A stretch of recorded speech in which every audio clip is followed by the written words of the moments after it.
So recently I was thinking about bragging about my pussy, like what things like my pussy could do. But I got a little, I spiraled a little bit into a weird territory. I'm like, my pussy like a typhoon, right? Like my pussy like an avalanche, and like I kept going down like the list of natural disasters until I got to like my pussy a mudslide, and it was like I was like, oh no, I've reached a kind of like terminal. I've reached a limit of the natural because like it's forceful. Right, my pussy it's an forceful. Earthquake. It's forceful. My pussy a solar flare. Like all it's like big. It's knocking out the world's power grids. Exactly. Yeah, and but then I got to mudslide, and it was just like it got gross real quick. It got like instead of being forceful and something I'd be proud of, it was a little. Like a little deranged. A little deranged. Let that be a lesson to everyone listening that you can fly too close to the sun when you're bragging about your pussy. Yeah, that's what the song "Landslide" is about. I would like to issue a challenge to your pussy, Craig. Yeah. Could you describe it without using a natural disaster? Like, give me a different metaphor. I could do math terms. My pussy an outlier. My pussy. My pussy an integer. 0.1 percentile. My pussy irrational. My pussy obtuse. My pussy exponential. See, this is working. See, but but like invariably you're gonna run into a wall with some of these terms. It could get tricky. Right, because you never want to like divide your pussy. Like No. That's gonna give you trouble. So even with math, you do have to be careful. My pussy a variable is kind of is something that's maybe not appealing. It's like a little like you never know what my pussy might be. You got to solve for my pussy. Yeah. That's a good one. As your pussy approaches zero, it has like I didn't take calculus. What's the half-life of that pussy, girl? Fucking two, girl, baby. your pussy has chosen or been chosen. My pussy Half-Life 3. It's never coming out.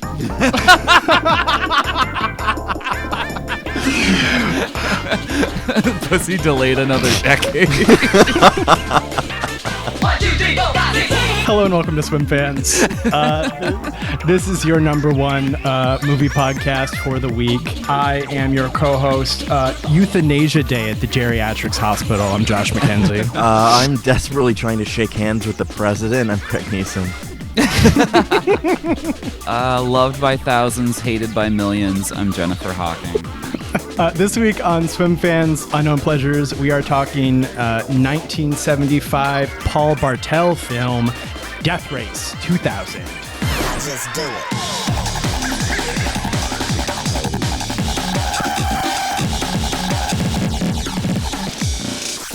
So, if you've not seen Death Race 2000, sometime in the movie's vision of the 1970s, America has collapsed and it has reformed as the United Provinces of America.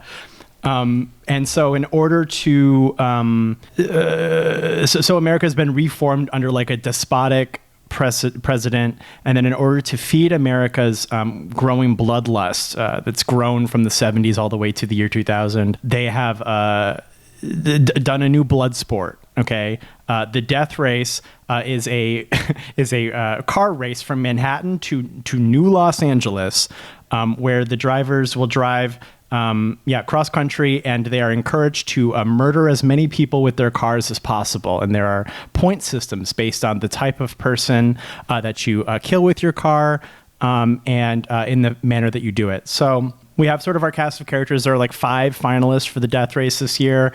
Our main guy's name is Frankenstein.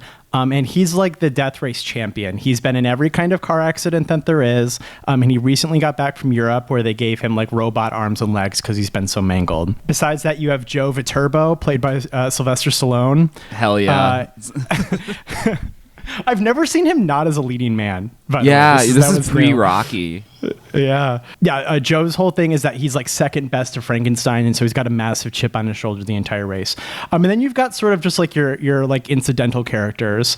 You have Calamity Jane, all right, and she is like a cowgirl themed racer, which is kind of fun. She has like big, her car has big like cow horns on it.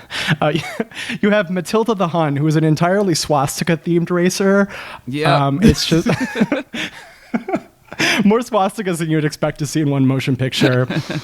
And then lastly, there's Nero the Hero, who is a like gladiator themed sort of driver. So our drivers, they launch out of Manhattan and they must get to New Los Angeles by any means necessary, as I said, by killing as many people as possible. So there are people in the United Provinces of America who are opposed to the blood sport and opposed to the totalitarian rule of the president. And they're kind of giving like this new temperance movement kind of vibe. Like they're dressed like it's the Victorian times sometimes. And their whole thing is that they want to stop the death race. And they think that if they are able to do these acts of like domestic terrorism against the drivers, because, this is America's sport, then they'll be able to sort of make their point, sort of culminating in like a direct assault on the president.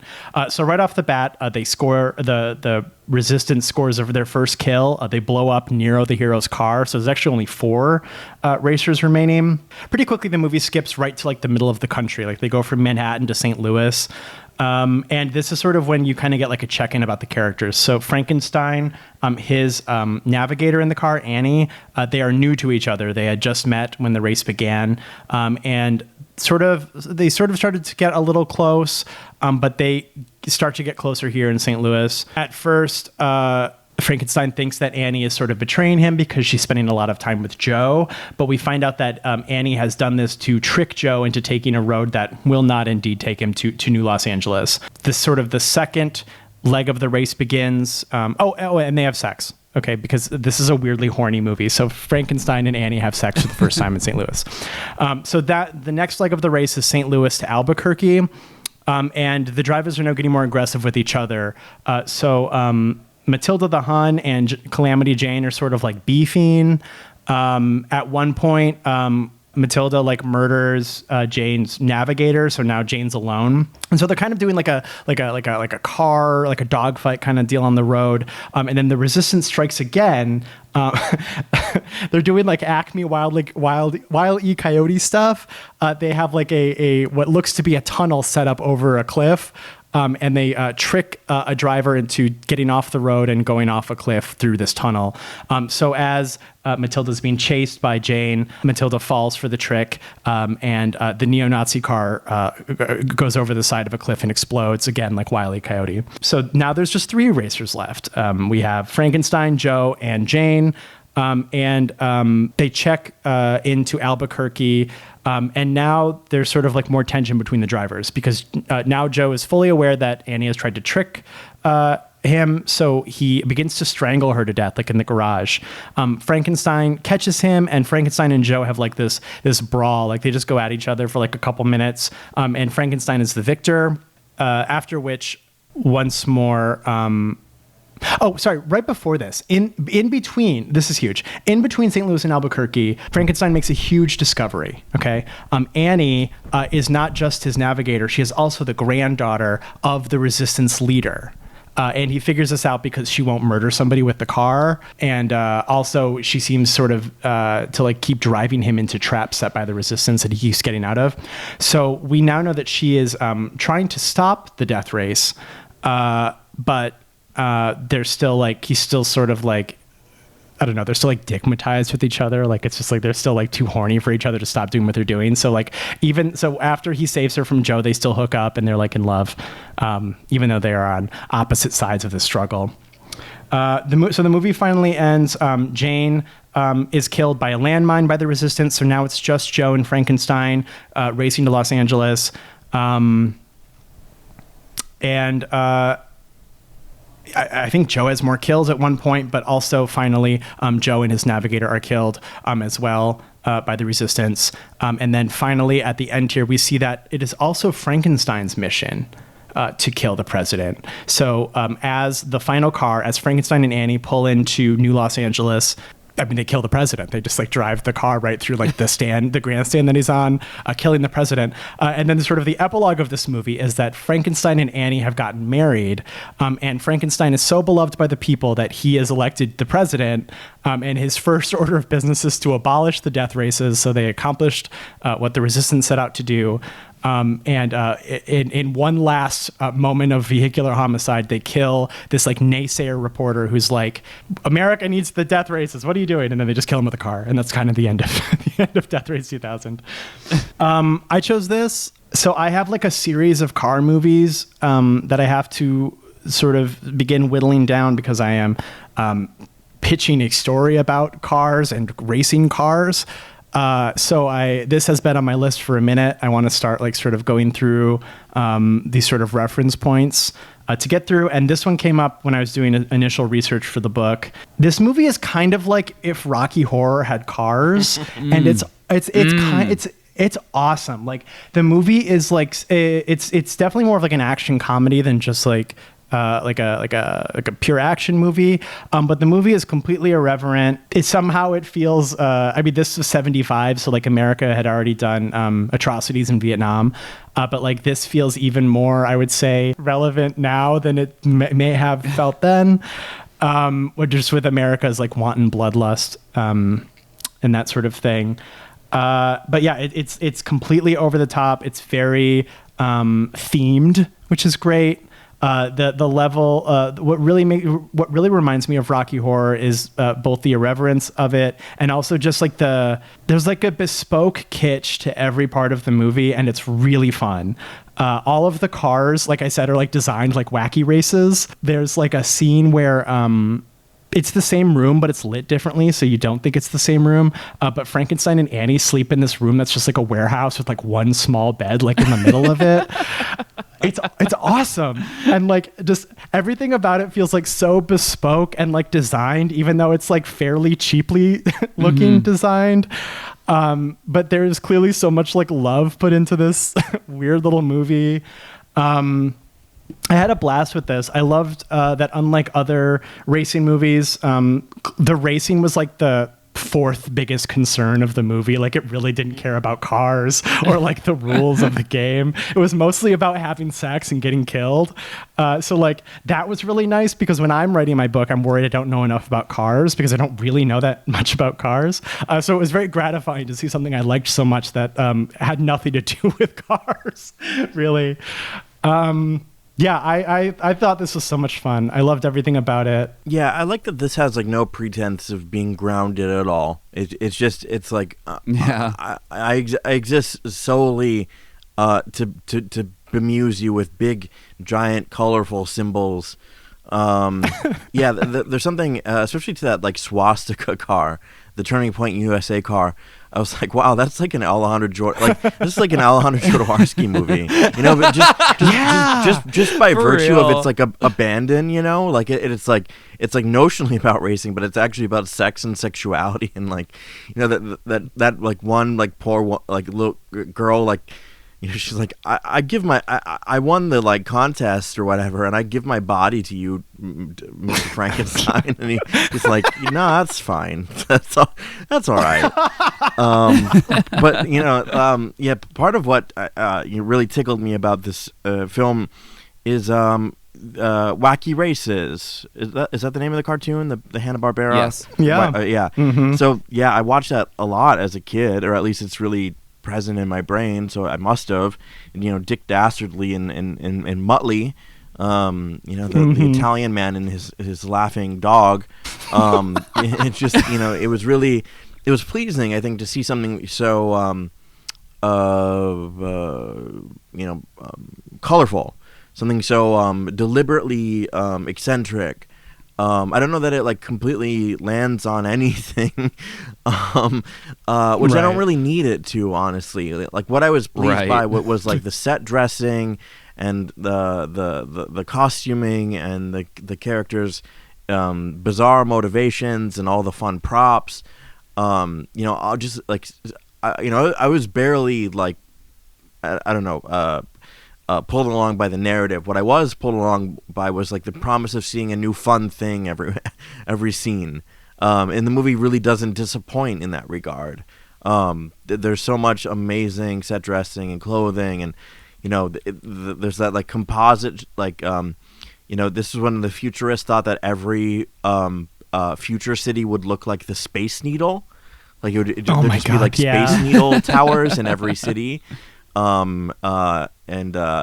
Drake would be sitting. It just it really is charming, like on a very deeply, like on a fundamental level. Just the amount of creativity that goes into a production like this. There's an abandon to it that I really, really like. Plot, whatever. The abandon of the art design, fucking fantastic.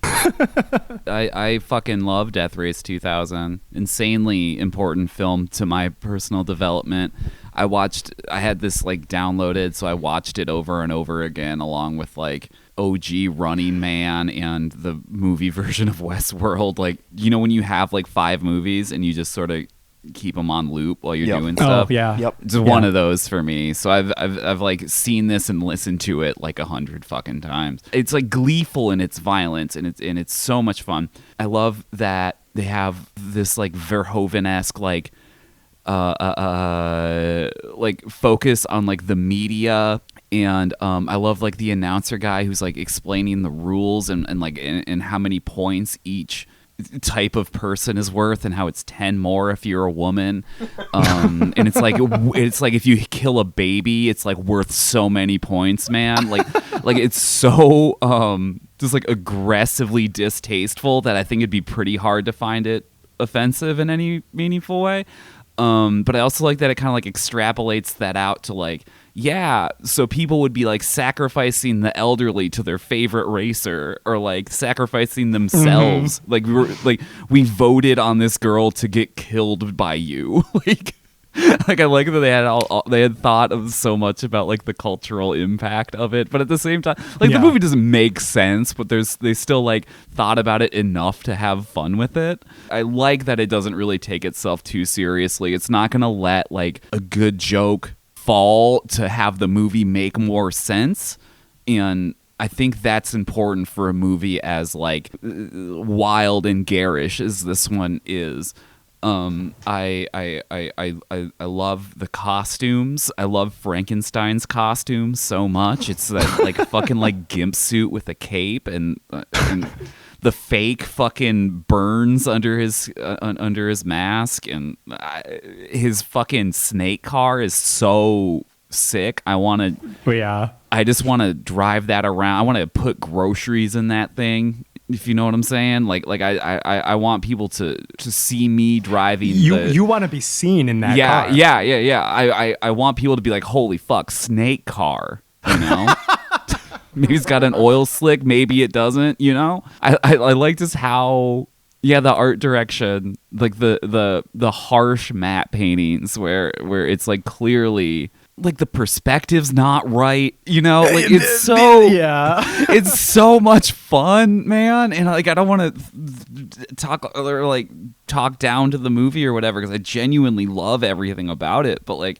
it's rough, man. Like we haven't really like codified what like cartoony movies look like, and so it sometimes it just feels like these comic book characters are just like existing in the 1970s. It's such a weird, specific tone that like that I think only this and what's that movie, Mr. Freedom? Do you guys know what I'm talking about? That has a similar tone as well.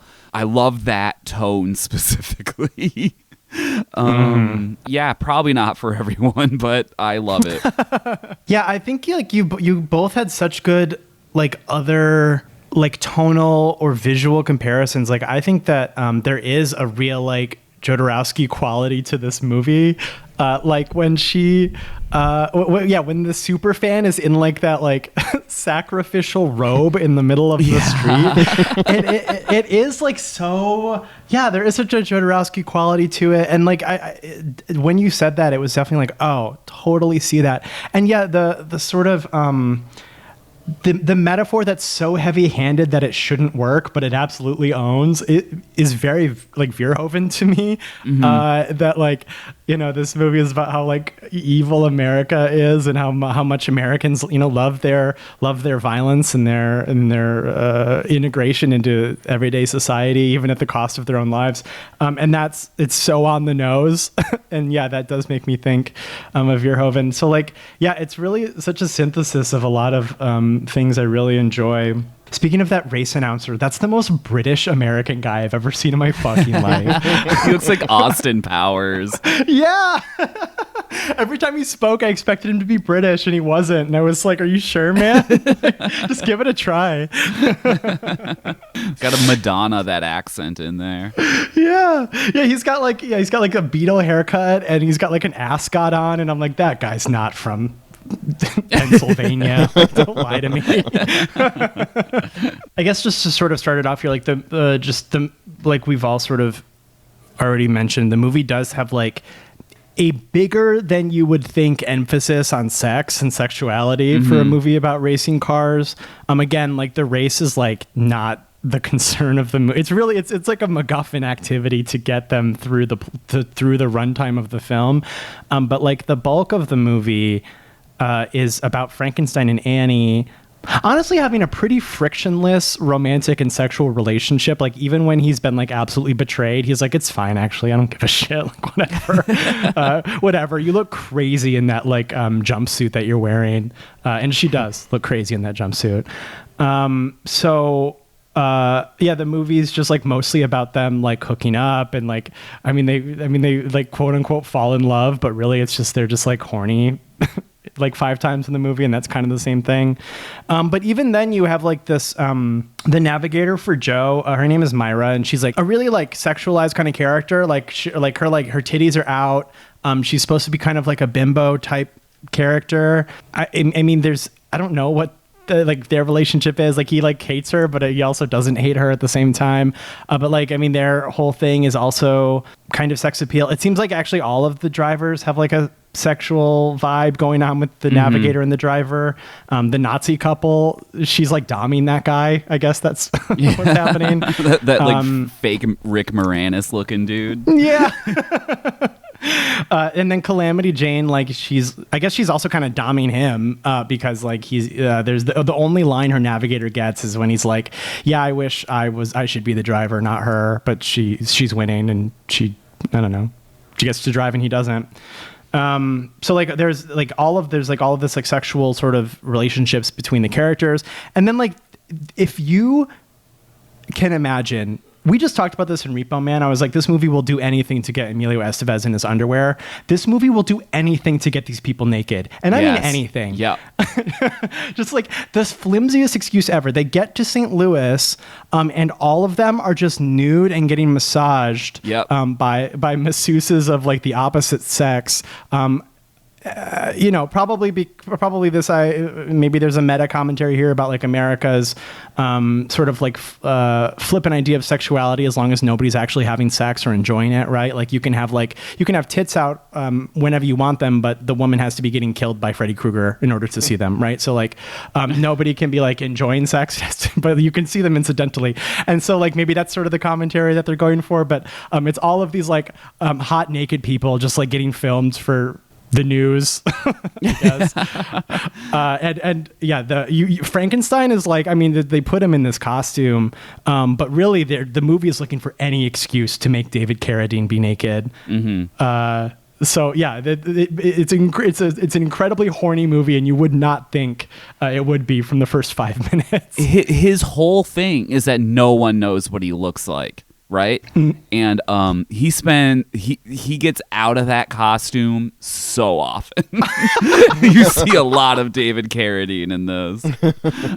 But yeah, another thing that reminded me of Verhoeven was like casual co-ed nudity.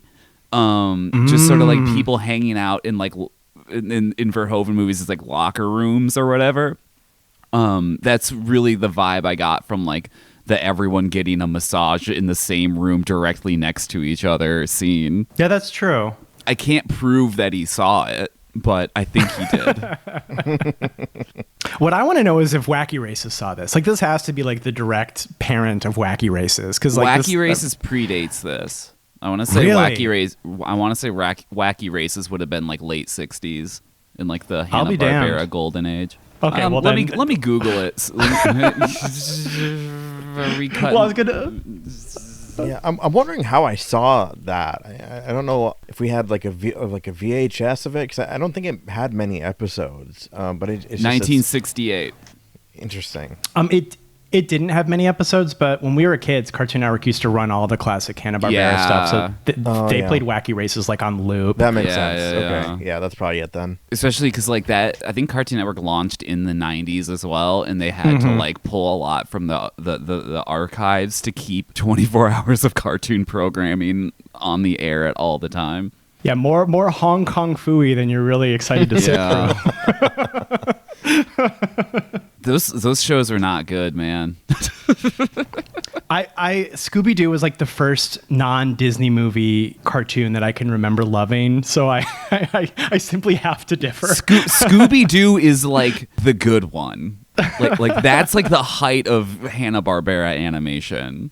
Everything else is like, here's this like shark that plays drums or some shit. Like it's Well, right. So Harvey Birdman was right to make fun of all of that shit, is what I'm saying.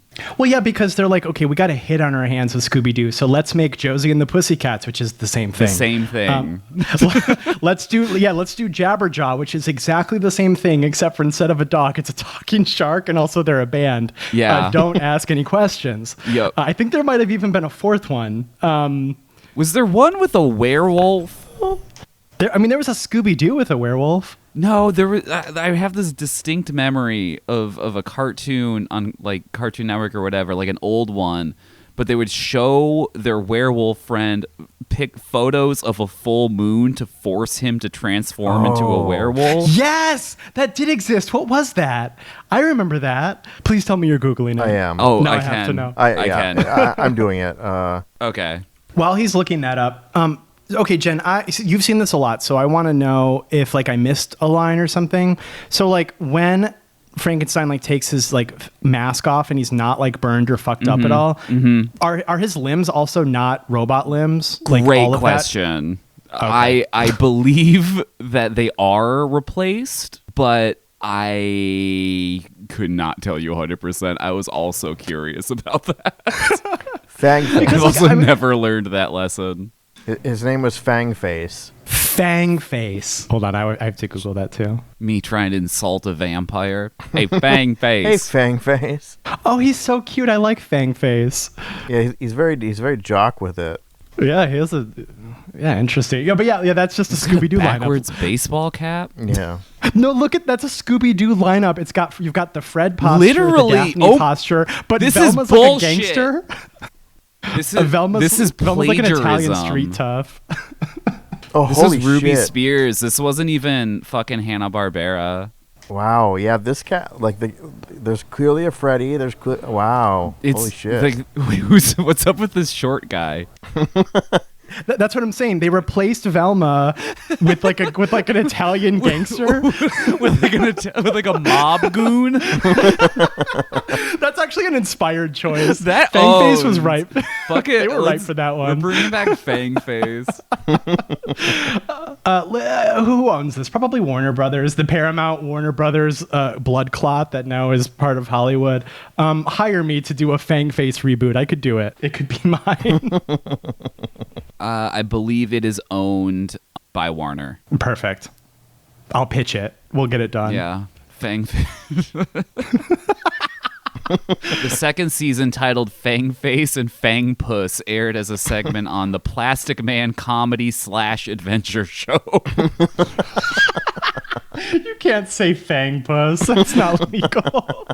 It introduced a new character, Baby Fangs, Fang's infant cousin, who turns into a baby werewolf called Fangpuss. They scrappy dude this They scrappy dude. Fuck, god damn it. It's kind of impressive for a show with only 24 episodes, is that they ran out of ideas and had to scrappy do it up. Oh wait, the Scooby guy is Fangface. Yeah. Or the Shaggy guy, sorry. Yeah. Shaggy becomes Fangface. Yeah. Oh. So the dog and the stoner become one. Okay, so what happened was some guy like took a huge, like a big line of coke. Yeah. And he's like, what if Shaggy and Scooby were the same guy and also Velma was Italian? And that was the entire pitch. I'd like to apologize to all of our listeners who have no fucking idea what we're talking about. You had to be there, I guess.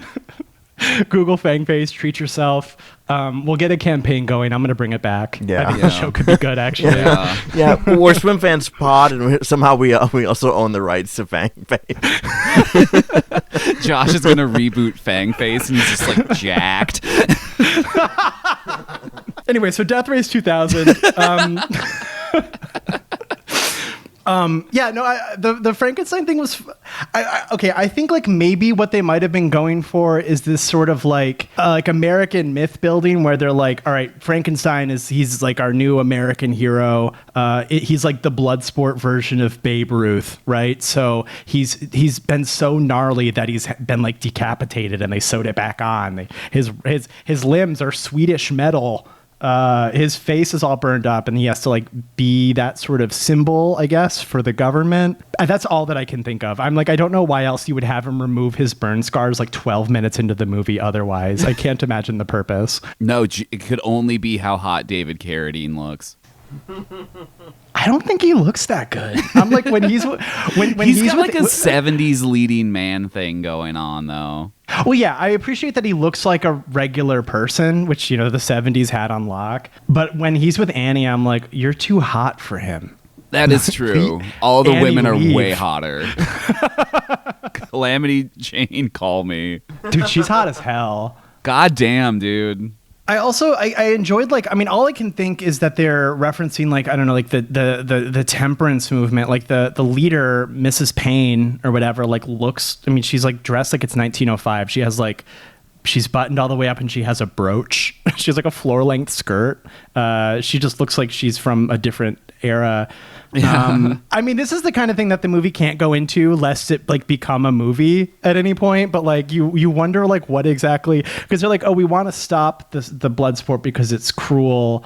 But then they have this, I don't know, with the death race, you have a clear motivation for why America continues with the death race, but you don't understand why the rebels are we don't want there to no longer be a death race. But again, if you were to establish that, I think you would risk having too much plot here when this is really about cars and David Carradine's ass. So I'm not saying that's not a critique. I don't think I care what the motives are, but it is funny that they're just evil for no reason. Or good, I guess. Maybe they're good and for some reason. They're morally ambiguous. Yeah. They're definitely gnarly though. The scene where because Jane is killed by a landmine, that was probably the tensest part of the movie, because they bury the landmine and they trick Jane into to drive into the desert, and she does a 5-point turn, 4-point turn, and her tire misses the landmine every time except for the time that it doesn't. I was screaming at my TV. I was like, Jane, don't do it. Jane, you're gonna blow up. Jane, you don't have to reverse again. There's nothing around you. Just drive forward. Baby girl, you're gonna explode. Baby girl, don't. Maybe the only other, if I'm gonna keep brain casting what are American symbols in this movie, there's this recurring theme where Frankenstein kills people who are seemingly off limits. So he kills, who does he kill first? Maybe he kills the priest first. There's a priest who's just some kind of evangelical guy. He's not Catholic enough to be a cardinal or something. He's an evangelical preacher who blesses every race. I don't know, makes it holy or whatever. And so Frankenstein kills the hell out of that guy, and everyone's like, oh, Frankenstein's gone too far this time. How could he kill a race official? And then some like faceless, nameless, maybe the president, I don't know, is like, actually, it's awesome that he killed that guy. This is how many points that's worth. Yeah, it's actually a valid kill. Yeah. And then like it like allows him to like kill more race officials, which I guess it could be two purposes, where it's just showing how genius Frankenstein is, where he's like, I can get away with this. I can break new boundaries in the death race. Or maybe this idea that like, you know, because America loves blood sport, is addicted to violence, the violence must, you know, therefore increase periodically. It must push the envelope, or else it will no longer titillate the brain masses. I don't know if that's meeting the movie way more than halfway, or if it was really designed to be more like oh shit, he killed the pastor. The pastor's caught.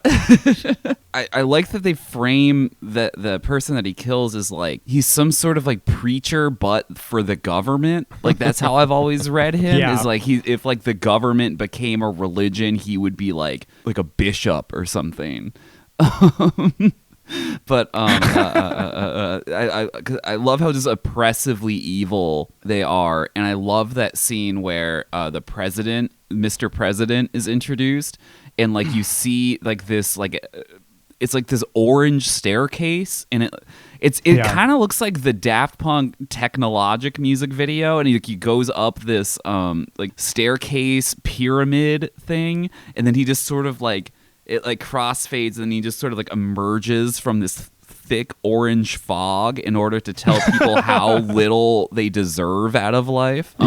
It's magical to me. I love how he's saying like there's something about like the fertile field of minority privilege, yeah, crazy shit, like crazy austerity shit. They also have like a crazy beef with the French, which I thought was like a really funny like political opponent to manifest, because like, I mean, this is 75. You could have just said the Russians. like the Russians are right there. But it is very funny that they're like, well, it's 2000. Okay, who's the next enemy of America? Like the Soviets, we don't have to worry about them in the year 2000. It's going to be the French. Those are the guys who are going to be doing, you know, they're going to be like stealing our elections and murdering our beautiful race car drivers in the desert. They're going to be doing Red Dawn to America. Yeah, absolutely. But yeah, I was confused at first about the French thing, and I'm like, okay, they just made up a bad guy. That's yeah. I like that it's France. It's the funniest guy they could have picked. It is, and it's so like they would never be any threat to America. like logistically, like there's just no way.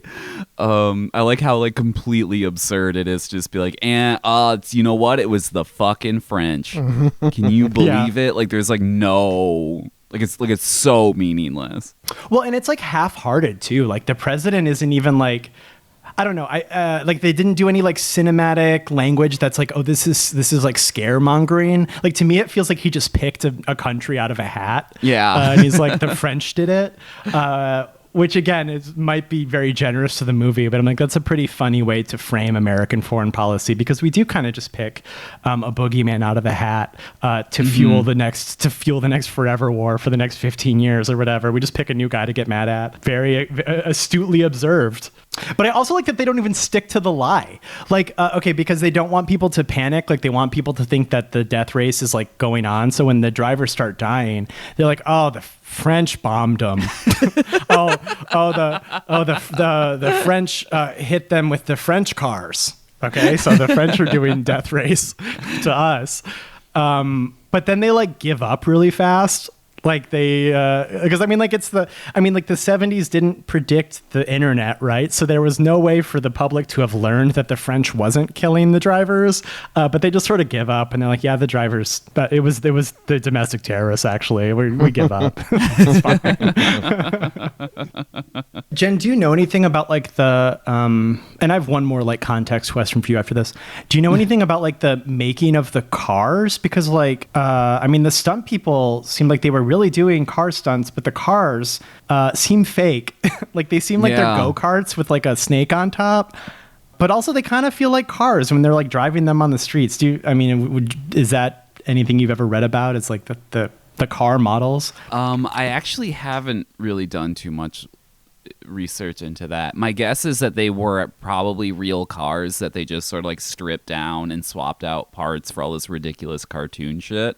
But I don't know what car is like based on what. Some of them, especially like Sylvester Stallone's car, seems like they just sort of like built a box around like a chassis or something. Yeah. Maybe I'm just like so unfamiliar with how a car looks like if you like take its skin off that like it just looks like a go-kart to me. Like it just looks too like small and like not car-like.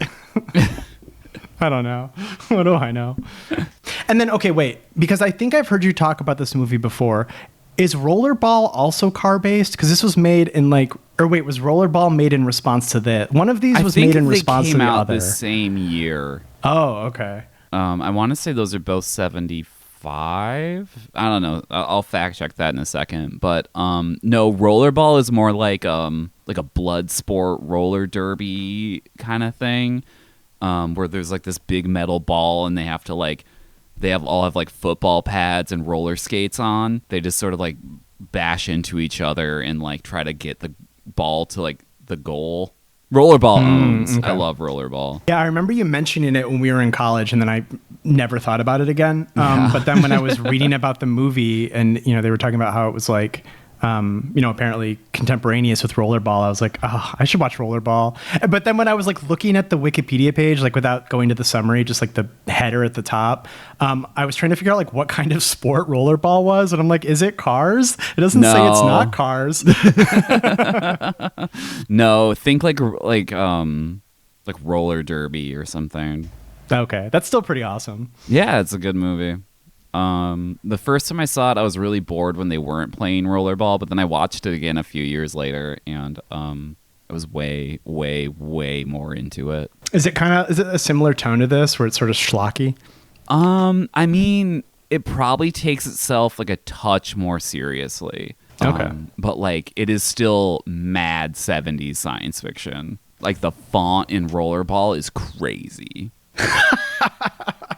Oh, what a good time for sci-fi. Yeah. When you can like almost do it. Yeah. When you're like, do you know what it is? It's like when you're right at the opposite bank of the uncanny valley. Like you're just beginning to enter the valley. And there's so much uncanniness yet to come before you were to reach the other side. Yeah.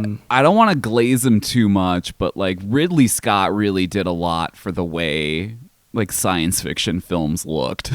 Oh yeah. Like through Alien and Blade Runner and everything. Like all of a sudden, like you just needed to hide everything in shadows. No, absolutely. Yeah. That and like, I mean, honestly, I would even say Star Wars did a lot for just like this. Yeah. I mean, I'm sure this was lower budget than all of those movies we just mentioned. This was so much lower budget than those other movies. Yeah.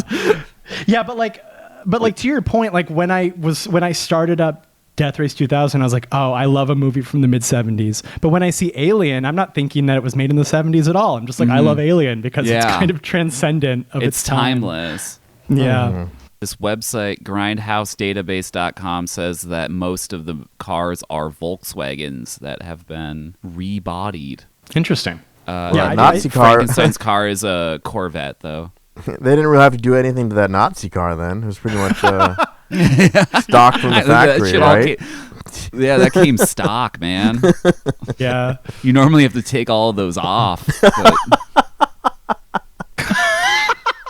Yeah, actually, I was gonna make a joke about like, hey, how do you like buy like place like a bulk order for like Third Reich flags? Like, where do you get those from? But then, they probably just came with the Volkswagen. Yeah, they're like, they forgot to take these out of the trunk before they sent it over from Germany. All right, give them to the Matilda the Hun fans in the stand. Like original, she wasn't even gonna be a Nazi, and then it just showed up like this. She's got to have a bid, I guess. It was crazy. Sorry, it was crazy how like every line that the Matilda character had was just like a Nazi pun. Like that was kind of fucking crazy. Yeah, she's like, yeah, this is the final solution to racing or whatever. And I'm like, you can't. It's you so can't camp. I was not surprised to find out the director of this was gay. I did not know that. All right, incredible. I guess I should have, considering David Carradine is stripped naked. Everything about it. Yeah. I'm trying to think if I have any final thoughts. I really just thought the whole presentation was so fun. I think when I was younger, I had way less patience for this movie where you can really see the seams in it. Where you can really feel that they had $50,000 to make this movie, $100,000 to make this movie. And I think as a younger man, I wouldn't have appreciated this, but in my 30s, when I am more aware of how fucking hard it is to make anything ever, I love that it's they just skinned a bunch of Volkswagens and put a dragon on it. I think that's awesome.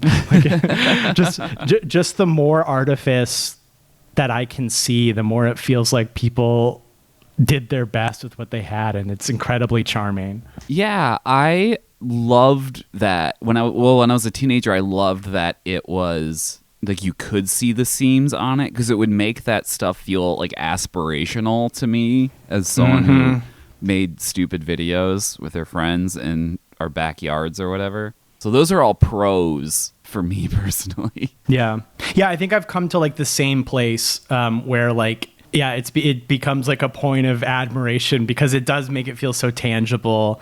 Because again, Alien's a perfect movie, but I couldn't make an alien ship. I couldn't do any of that stuff, but I might be able to wear an ascot and pretend to be British. That is within my power if I wanted to make a movie. Do you know about Death Race, the arcade game? No, tell me more.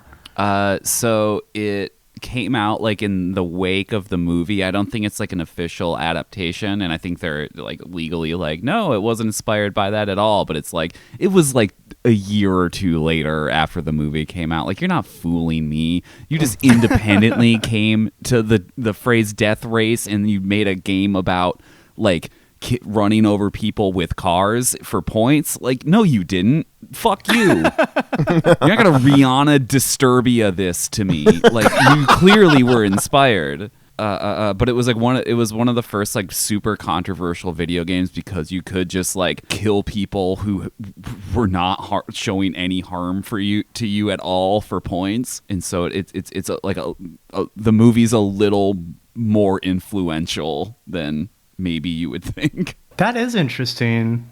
I don't know. That's interesting, especially because, what, they would have looked like bricks? Where yeah. It's five. They're 5 squares as a man. It is funny that some parent looked close enough to be like, oh, you can't kill. Nope. What is this going to do to the youth? Now they're just making up new phrenology in their bedrooms, and that's what the kids are doing. Speaking of the wake of this, have you ever seen any of the sequels or the remakes? They had one in 2008 with Jason Statham. Even by then, I think I was too much of a snob to deign to watch the remake. But I couldn't tell you if it was good or not. I had no interest. I was going to say that there's no way it has any value, because I think the aughts have got to be the worst decade for camp. It was a very sincere time, which is good if that's what you're looking for. But yeah, those planes hit those buildings. Yeah, a sincere version of Death Race would suck ass. But then I was but then Crank came out in 2006, and that's the closest you could get to camp in the aughts. So I guess if anybody's Frankenstein, I'm glad it's Jason Statham. He has the best chance of it being fun. Yeah, maybe it's good. I don't know. It's probably not good. Maybe it's amazing. It seems like Roger Corman made another one, because he produced this, and then he produced, I don't know if he did the '08 one, produced that one, but he did produce a third one that's a direct to DVD feature. That sounds like Roger Corman, yeah. Yeah, Death Race 2050. Okay, where they again tried to predict what the world would be like 50 years in the future. Like, somehow even less money involved. Yeah, with just shittier 3D graphics, you know. So.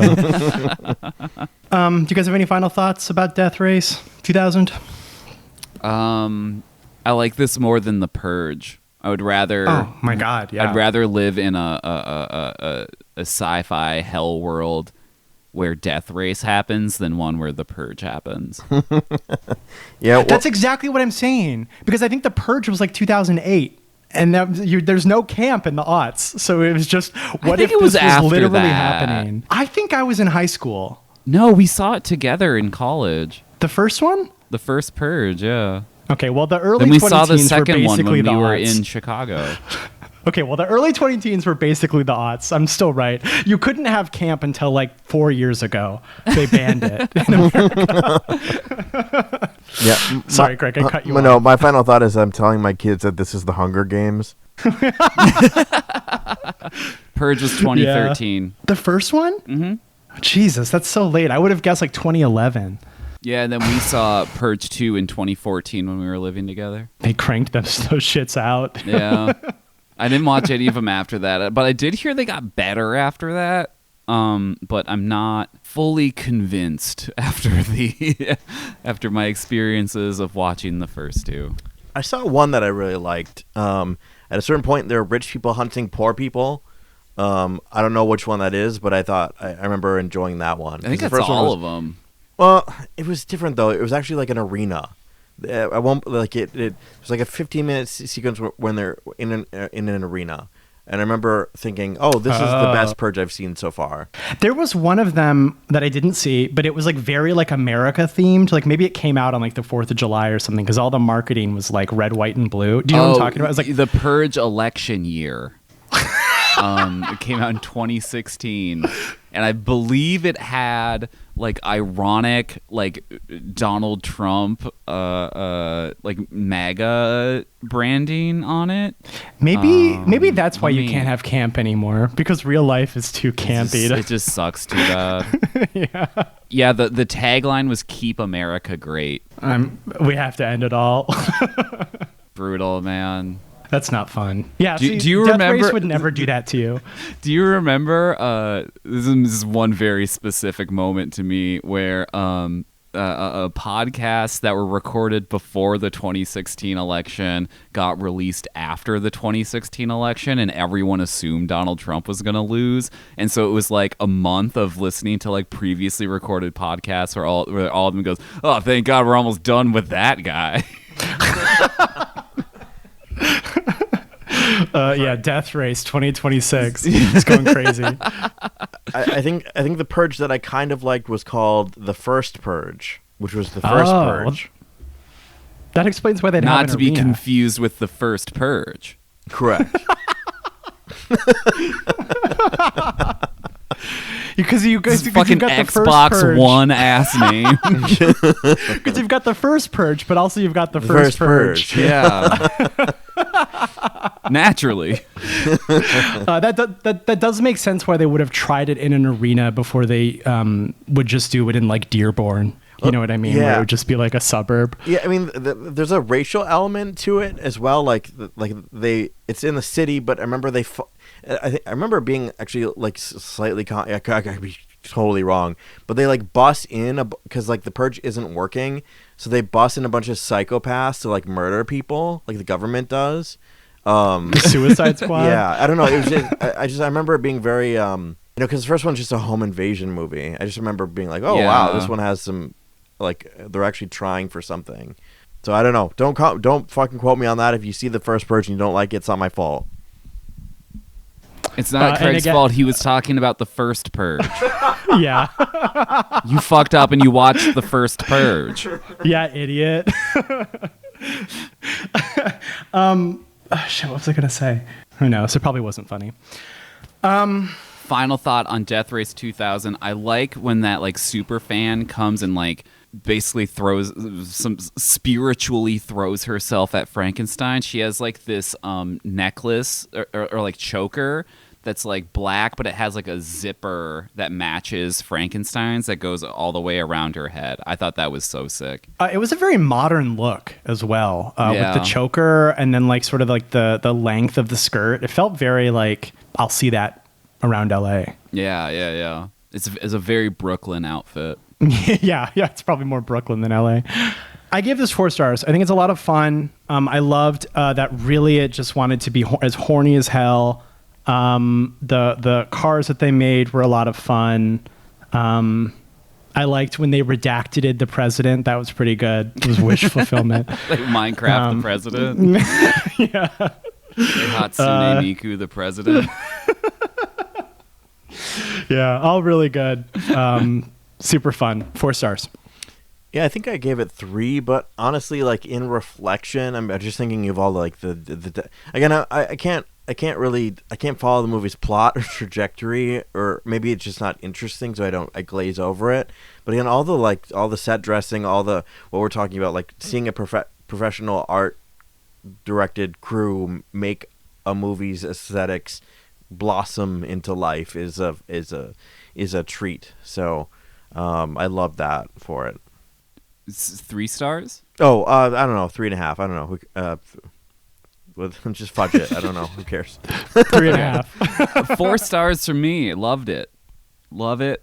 Continue to love it. I was a little afraid that I wasn't going to love it as much now that I have a fully developed brain. But no, still loved it. Yeah. My neuroplasticity is gone, and I loved Death Race 2000. Yeah, it was really edifying because like there are movies that are like very technical that are race based.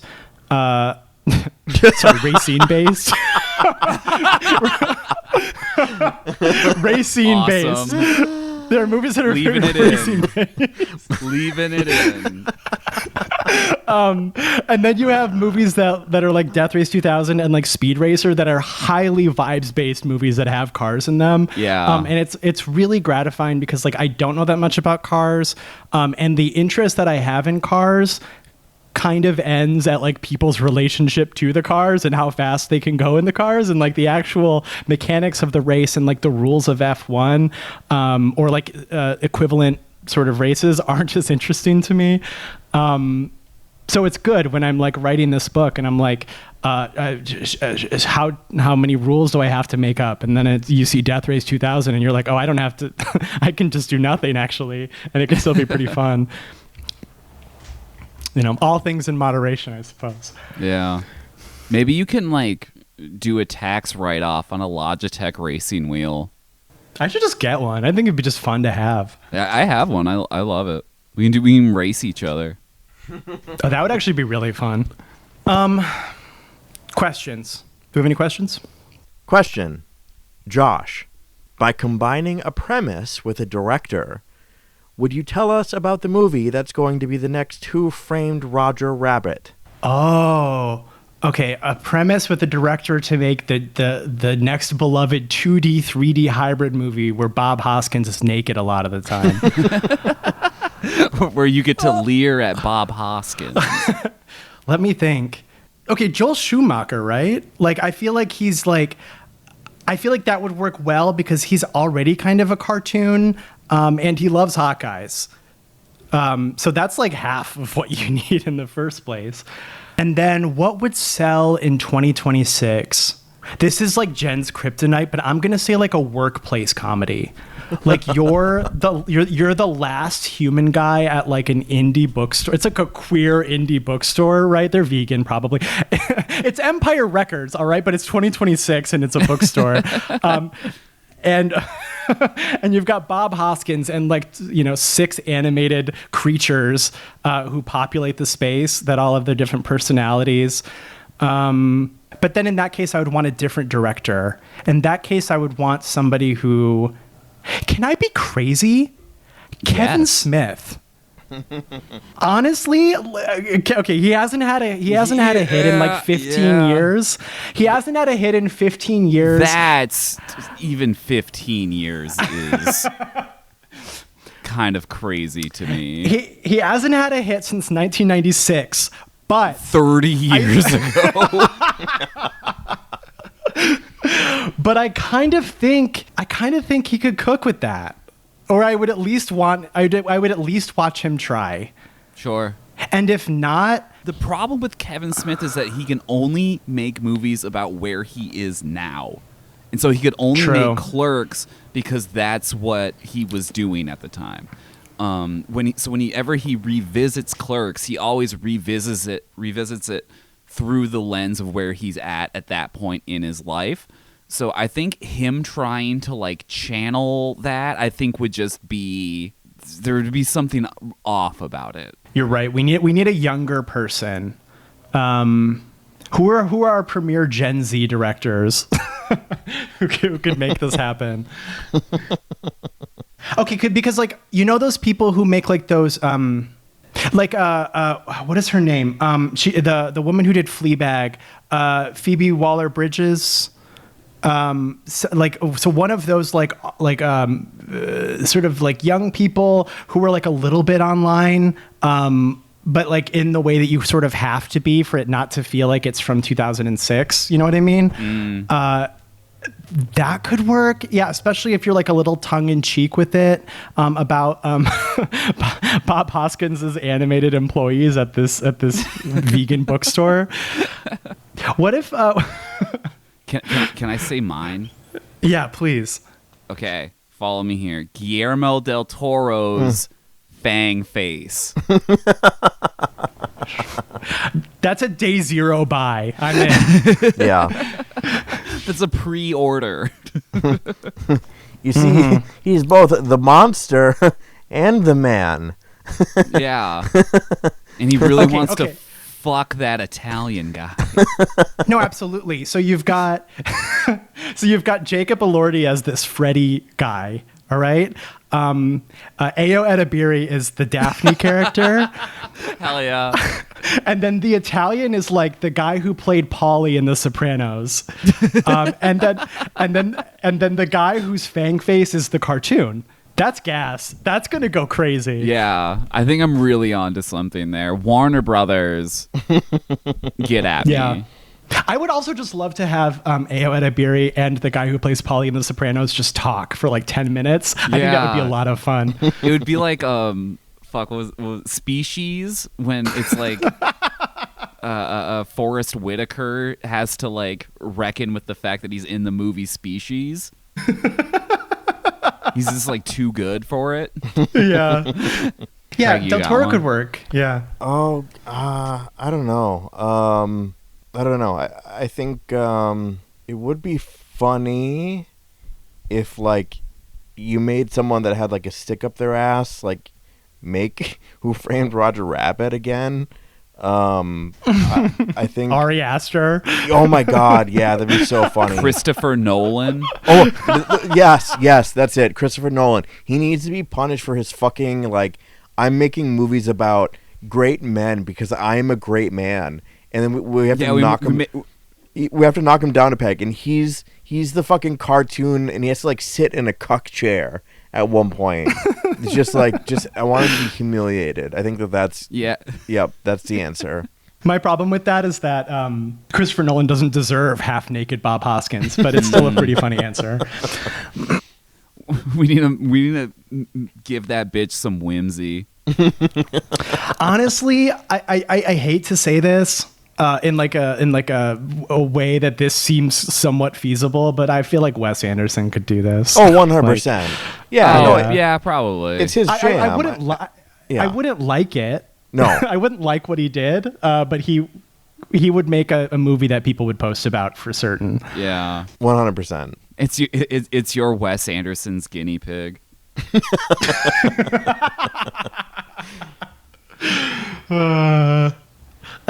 This was Fortunes in Hades, you said? Yes. Yes. Yeah. Yep. Another incredible heater of a question. Thank you. Thank you. If you want to ask a question to the show, like the listeners who do write in, you can do that on the Spotify episodes. Okay, you can do that on the Instagram DMs, the Blue Sky DMs, or you can email the show. That is swimfanspodcast@gmail.com. So yeah, you can write us in with questions like these, recommendations, which we've taken on the show before. Yeah, if you want to interact with the show, you can do it there. You can also interact by following the show on social media. So Instagram, Letterboxd, Blue Sky, that's SwimFansPod. You can find the show, you can listen to the show wherever you get your podcasts. So Apple Podcasts, Spotify, YouTube, wherever you listen, please rate, please subscribe, please review, please tell a friend, do all that fun stuff. Thank you in advance for doing so. And lastly, we have a Patreon, okay? Patreon.com/swimfans. We just did an episode about Baby Assassins 2. We had a lot of fun, interaction with the listeners about Baby Assassins. Like a lot of Baby Assassins fans responded to the episode. We clearly had a very boutique take, or a very nuanced take on the episode that people responded to. So we decided to do Baby Assassins 2 for Patreon. So if you like the franchise, for as low as $1 a month, you can check that out. I am online, all the same spots as the show. User Amons, AMONNS. Okay, Matt's most anticipated movie of the last 18 months has been The Devil Wears Prada 2. That sounds right. Which is totally cool, because I think that he's right. The Devil Wears Prada fucking owns.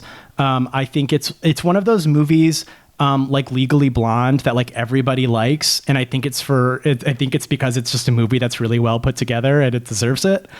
So I really like The Devil Wears Prada. I think it's funny. I think it's very quotable in a way that's not annoying. I think that if I could be in any closet except for the Criterion closet, I would like to be in the fashion closet that Stanley Tucci brings Anne Hathaway into at the magazine. I think about that closet. I lay in bed at night and I think about the runway fashion closet.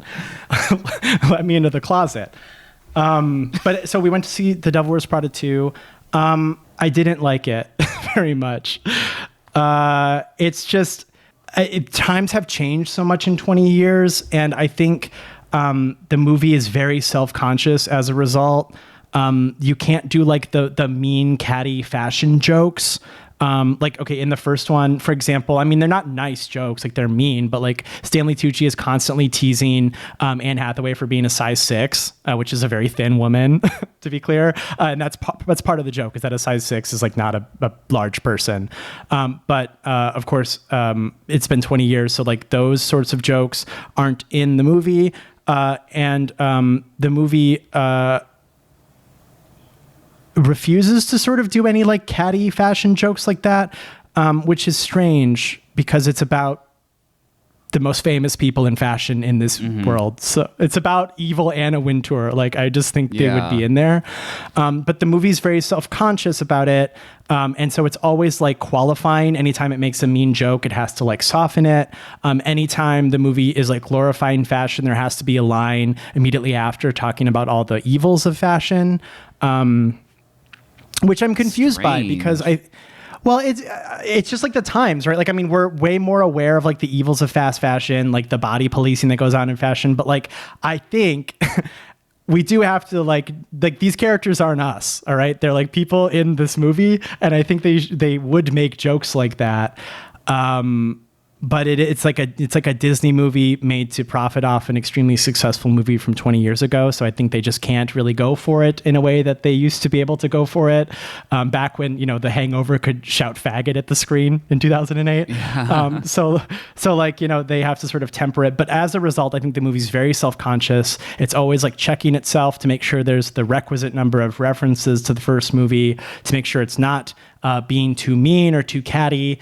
As a result, I think you get something that sort of loses the spirit, because the characters are too emotional, they're too communicative, and part of the charm of The Devil Wears Prada is that the characters Miranda and the Stanley Tucci's character Nigel, they were nice to Anne Hathaway's character in very small amounts, but those small amounts really popped because they were very mean to everybody else. But in this, they're quite openly affectionate in a way that I think sort of belies the spirit of the thing. So I think something just in the changing taste of the last 20 years, something was lost. So there are some fun outfits though, and I love to see dresses. I'm not made of stone, people. I like to see the dresses. I like they go to Milan in this one instead of Paris.